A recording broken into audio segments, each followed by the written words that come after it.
एक थका हुआ हाथ और एक डूबता हुआ प्राण और आकाश की ओर उठती हुई नजर, यह है गजेंद्र मोक्ष। But this is not a story of an elephant.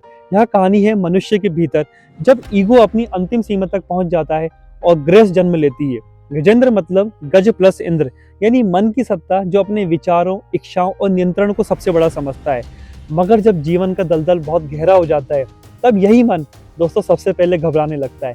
Modern neuroscience इसे कहेगा एमिगडाला हाईजैक। जब फियर और सर्वाइवल पूरे मस्तिष्क पर कब्जा कर लेते हैं, दैट्स द क्रोकोडाइल, तुम्हारा इंस्टिंक्चुअल ब्रेन जो तुम्हें नीचे की तरफ खींच रहा होता है। तब गजेंद्र ने क्या किया? उसने लड़ना छोड़ दिया, नहीं, उसने नियंत्रण त्याग दिया। उसने कहा मैं नहीं, बस तू ही है। दैट मोमेंट दिमाग के अंदर एक न्यूरोकेमिकल ट्रांसफॉर्मेशन घट चुका था। जब इंसान पूरा सरेंडर कर देता है तो शरीर में पैरासिम्पैथेटिक नर्वस सिस्टम एक्टिवेट हो जाता है, कोर्टिसोल गिरता है, सेरोटोनिन और ऑक्सीटोसिन बढ़ने लगते हैं। Fight turns into trust, struggle turns into stillness, यानी लड़ाई भरोसे में बदल जाती है और संघर्ष शांति में डिसॉल्व हो जाता है। यही क्षण है जब विष्णु प्रकट होते हैं। दोस्तों, विष्णु कोई बाहर से नहीं आते, वह भीतर से ही उदय होते हैं। He is the higher intelligence, जो तब प्रकट होता है जब ईगो सच में सरेंडर कर देता है।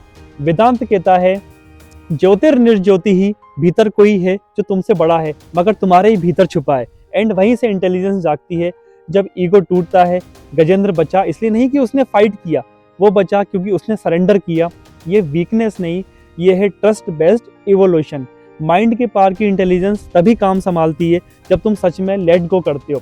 सो जब लाइफ तुम्हें नीचे खींचे, सिर्फ लड़ो मत, पहले स्टिल हो जाओ। दूसरा, दर्द को डिनाई मत करो। तीसरा, हाथ खोल दो ऊपर की ओर, क्योंकि लिबरेशन कभी फोर्स नहीं होती, वो हमेशा सरेंडर हो जाती है।